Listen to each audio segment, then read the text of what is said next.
Go ahead. Thank you, Jen. Does President Biden agree with Dr. Fauci that at the local level there should be more vaccine mandates? Well, I don't have the full context of Dr. Fauci's comments in front of me, but I will say that... I do have it. Oh, go ahead. Let's hear it. He said, I've been of this opinion, and I remain of that opinion, that I do believe at the local level, Jake, there should be more mandates. There really should be. We're talking about a life and death situation. We've lost 600,000 Americans already, and we're still losing more people.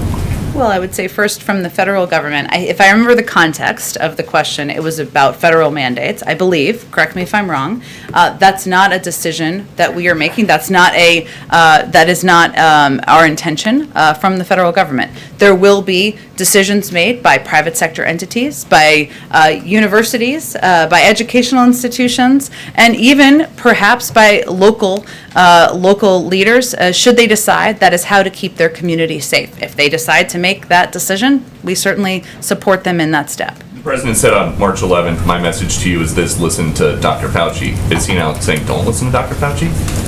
He doesn't agree? Welcome back. I would say that what Dr. Fauci was conveying is that there will be decisions made by local leaders, just like there will be decisions made by business leaders, by institutional leaders, on how they can keep their communities safe. And we support their right to make those decisions. Thank you. And then on Cuba, you're talking today about how some of these protests are inspired by people exhausted with the government.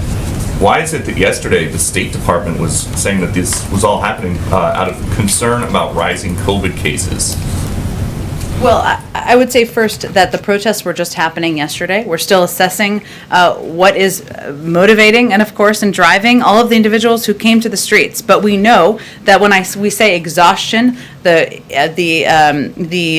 manner by which the people of Cuba are governed, that can cover a range of issues, whether it's economic suppression, media suppression, lack of access to health and medical supplies, including vaccines. There are a range of reasons and voices we're hearing from people on the ground who are protesting. So when these protesters are yelling freedom and enough, there are people within the administration who think they're saying freedom from rising COVID cases.